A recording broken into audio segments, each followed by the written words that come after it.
ரொம்ப ஜாலியா இருந்துச்சுண்ணா. மாநாட்டுக்கு போனோம், ஆனா பார்க்க முடியல விஜய. இந்த வாட்டி கிட்ட நின்று பார்த்தோம், ரொம்ப சந்தோஷமா இருந்துச்சு. அதான் எனக்கு ஆச்சரியமா இருந்துச்சு. நானும் கட்டிட்டு வந்தேன். எப்பவுமே தோல்ல தான் போட்டு வருவாரு, என்ன மாதிரியே கட்டி இருந்ததை பார்த்தோன்னே கொஞ்சம்.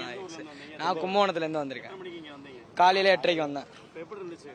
ரொம்ப இல்ல கேட்டிருக்கலாம், நாளைக்கு காலேஜ் போகணும், அதனால காலேஜ் இன்னைக்கு லீவ் போட்டு வந்திருக்கேன். பிரஜன்குமார்.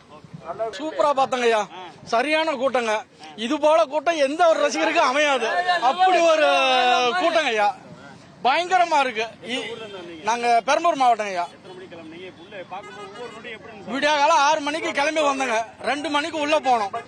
இது வரைக்கும் வெளியே வர முடியலங்க ஐயா, அவ்வளவு கூட்டம். ஐயா வெளியே வரணுமே, அதனால வரவங்களும் பாக்கணும் இல்லைங்க, அவ்வளவு கூட்டம் கண்ட்ரோல் பண்ண முடியல. பயங்கரமா இருந்துச்சுங்க ஐயா. ஐயோ தலைவர் என்று சொல்லவே வேண்டாங்க ஐயா. கடவுளை